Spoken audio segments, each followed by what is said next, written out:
Welcome to all student my channel online education 3-4 के मेरे channel online शिक्षा 3-4 के में सभी छात्रों को स्वागत है। और मैं आपको 10th क्लास की इंग्लिश के बुक आपको पढ़ाने जा रहा हूँ। एनसीईआरटी की यानी सरकारी बुक है बिहार बोर्ड का। और मैं आपको बता दूं कि मैं स्पेयर द रॉड आपको बता रहा हूँ। और यहाँ तक देखिए कि अगले वीडियो में हमने बता दिया था और पार्ट 1 करके यहाँ पर से दिया है, यहाँ से आपको रह गया था। और पार्ट 1 का अर्थ है कि भाग फर्स्ट है यानी पहला है। चलिए देखिए, one incident is clearly etched in my memory. इसका कहने का अर्थ है कि एक दुर्घटना मेरी स्मृति में स्पष्ट रूप से शामिल है। यानी स्पष्ट रूप से शामिल है कहने का अर्थ है कि एक दुर्घटना मेरी स्मृति में स्पष्ट रूप से अंकित है। यानी स्पष्ट रूप से अंकित है कहने का अर्थ है कि स्पष्ट रूप से हमें अभी भी याद है। यहाँ पर एक कहने का अर्थ है, ऐसा लिखा नहीं गया है, यहाँ पर साधारण सी शब्दों में लिखा गया है कि एक दुर्घटना मेरी स्मृति में स्पष्ट रूप से अंकित है। यहाँ पर इस तरह से लिखा गया है, परंतु मैंने आपको कई शब्दों में तोड़ करके इसलिए हमेशा प्रत्येक वीडियो में बता देता हूं ताकि आप लोगों को अच्छे ढंग से बेहतरीन ढंग से समझ में आए, इसमें कोई त्रुटि न रहे। और प्लीज यह वीडियो अगर आप लोगों को अच्छा लगे तो लाइक कीजिएगा, कमेंट कीजिएगा और अपने ग्रुप में शेयर कीजिएगा। और इस चैनल पर पहली बार विजिट कर रहे हैं तो इस चैनल को सब्सक्राइब कर लीजिएगा। और कमेंट बॉक्स में यह जरूर लिख करके आप लोग बताइएगा कि इस वीडियो को आप लोग कहाँ कहाँ से देख रहे हैं, ताकि मुझे भी प्रेरित मिल सके और मैं आप लोगों को और काफ़ी बेहतरीन ढंग से बताने के लिए प्रयत्न कर सकूं। मैं आपको बता दूं कि जितना आप लोग हो सके सपोर्ट कीजिएगा, उतना ही मुझे अधिक से अधिक उत्साहित महसूस होगा कि मैं आप लोगों को पढ़ा रहा हूं तो मुझे भी फायदा है कि मुझे भी आप लोग सपोर्ट कर रहे हैं ताकि मुझे उत्साह मिल सके। चलिए देखिए, कहता है we were in the second year. इसका कहने का अर्थ है कि हम दूसरे वर्ष में थे।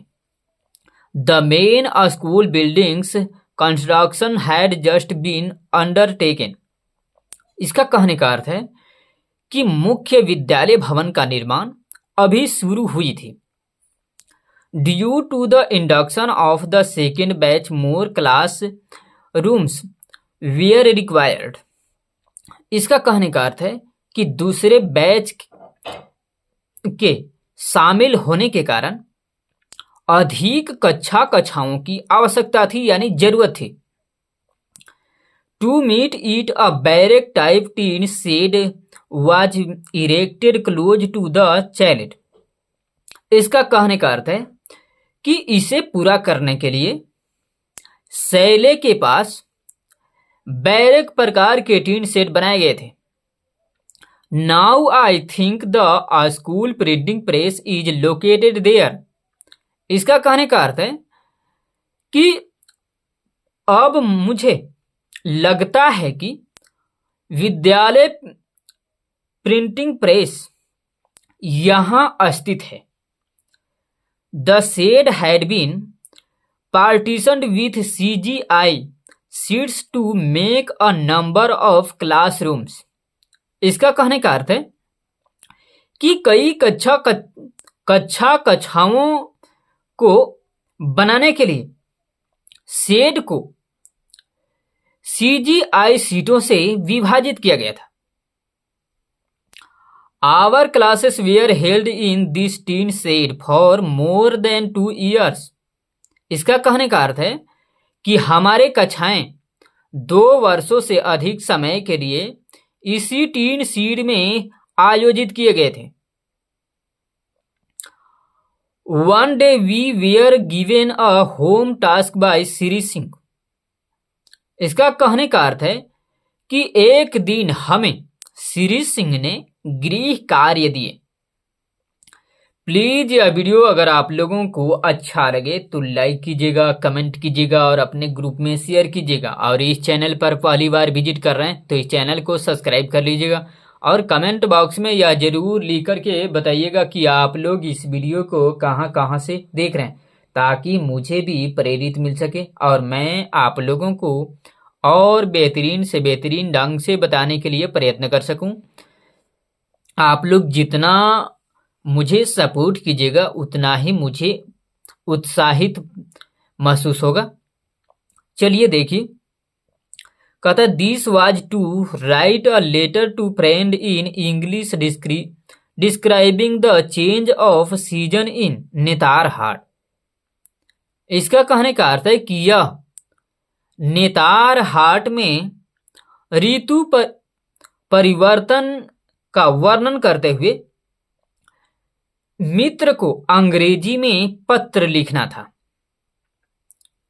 या दूसरे शब्दों में इसे बोल सकते हैं कि यह नेतार हाट में मौसम परिवर्तन के कारण वर्णन करते हुए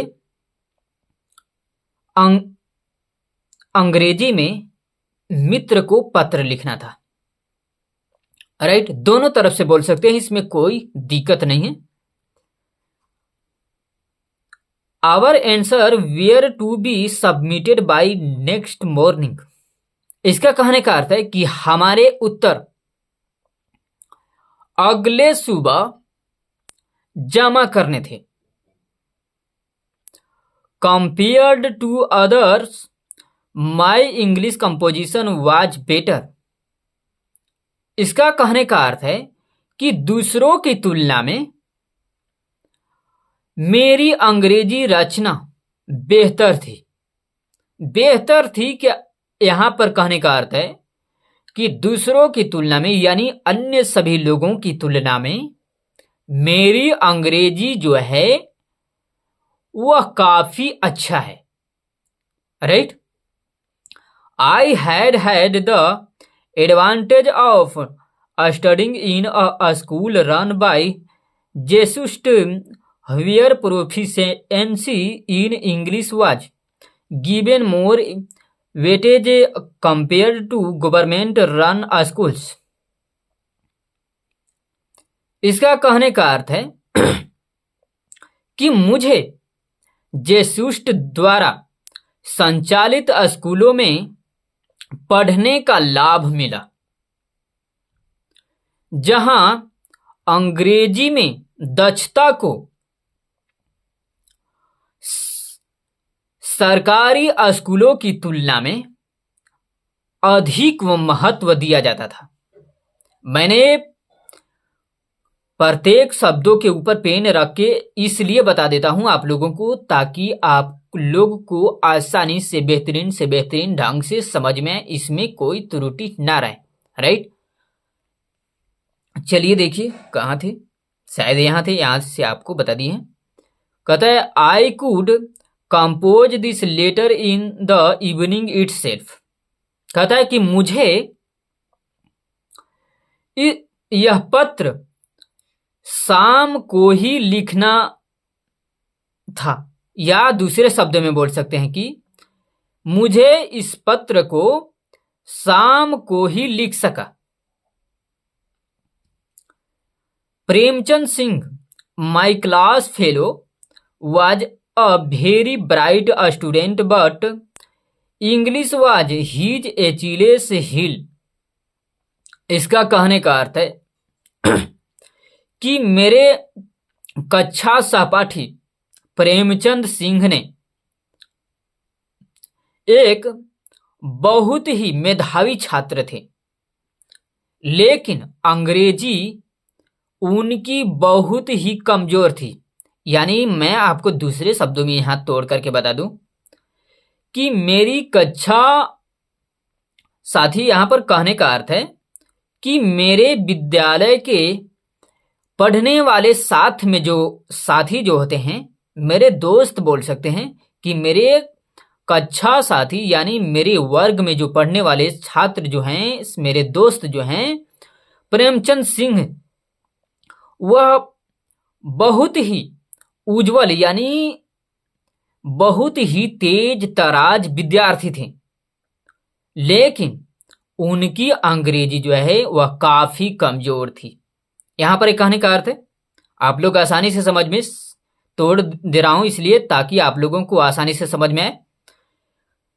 कहते हैं moreover that evening he was pitted against Lakshmi Narayan in a game of chess. Sorry game नहीं है, गेम ऑफ चेस है। कहता है कि इसके अलावा उस शाम के शतरंज के खेल में उन्हें लक्ष्मी नारायण से मुलाकात हुई। Both were top ranking chess players of the school. यहां पर कहने का अर्थ है कि दोनों विद्यालय के शीर्ष के शतरंज खिलाड़ी थे। As a result he could spare no time for the English composition. इसका कहने का अर्थ है कि परिणाम स्वरूप, या दूसरे शब्दों में इसे बोल सकते हैं कि नतीजतन या परिणाम स्वरूप उन्हें अंग्रेजी रचना के लिए कोई समय नहीं था। या दूसरे शब्दों में बोल सकते हैं कि नतीजतन या परिणाम स्वरूप उनके पास अंग्रेजी रचना के लिए कोई समय नहीं निकाल पाए, यानी कोई समय नहीं निकाल सके। यानी यहां पर मैं आपको और तरीके से तोड़ करके बता दूं कि उनकी जो है अंग्रेजी रचना जो, यानी अंग्रेजी जो उनकी है वह कमजोर थी। यानी उन अंग्रेजी के लिए, यानी अंग्रेजी पढ़ने के लिए उन्होंने कोई समय नहीं निकाल पाया। यहां पर एक कहने का अर्थ है, दिख तो रहा है ना, थोड़ा और आगे कर लेते हैं ताकि आप लोगों को आसानी से दिख सके। चलिए देखिए, कहता है कि next morning he approached me and ask me for my answer book. यहां पर कहने का अर्थ है कि अगली सुबह उन्होंने मेरे पास पहुंचे और मुझसे अपनी उत्तर पुस्तिका मांगी। यहां पर मैं आपको और थोड़ा तोड़ करके बता दूं, थोड़ा सा उलझन जैसा है, कि यहां पर कहने का अर्थ है कि अगली सुबह उन्होंने मेरे पास आए और मुझसे मेरी अपनी उत्तर पुस्तिका, यानी वो जो आदमी, अगला व्यक्ति जो है, उनकी उत्तर पुस्तिका मांगी। राइट, आई रीडली ऑब्लाइज्ड। यहां पर आई रीडली ऑब्लाइज्ड के मतलब है कि मैं बाध्य हो गया। यहां पर कहने का अर्थ है कि मैं अपनी उत्तर पुस्तिका उन्हें देने के लिए बाध्य हो गया। राइट, यहां पर कहने का यह अर्थ है, hurriedly Premchand copied my letter word by word in his answer book and submitted it. यहां पर कहने का अर्थ है कि प्रेमचंद ने जल्दी जल्दी मेरे पत्र को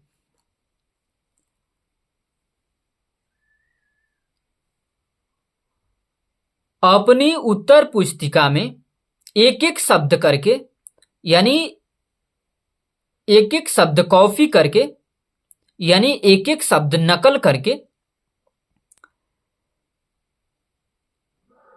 इसे जमा कर दिया। यहां पर मैं कुछ और बेहतरीन ढंग से बता दूं, एक्सप्लेन कर दूं, कि कहने का अर्थ है कि प्रेमचंद ने जल्दी जल्दी मेरे पत्र को अपनी उत्तर पुस्तिका में एक एक शब्द कॉपी करके, यानी नकल करके इसे जमा कर दिया। यहां पर कहने का अर्थ है, he did not even alter the proper name of my friend to whom I had addressed the letter। यहां पर कहने का अर्थ है कि उन्होंने मेरे मित्र का उचित नाम भी नहीं बदला जिसे मैंने पत्र लिखा था। मैं आप लोगों को बता दूं कि मेरे पास कोई लैपटॉप या कैमरा कंप्यूटर नहीं है, मैं आप लोगों को मोबाइल से शूट कर रहा हूं और पेज बाय पेज आप लोगों को यूट्यूब फेसबुक में इस बुक का सॉल्यूशन मिल जाएगा।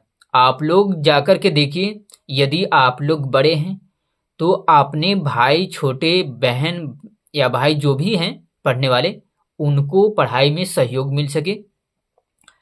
और यदि अगर पढ़ने वाले आप लोग विद्यार्थी हैं, यानी इस कक्षा में 10th क्लास की स्टूडेंट है, तो काफ़ी बेहतर है।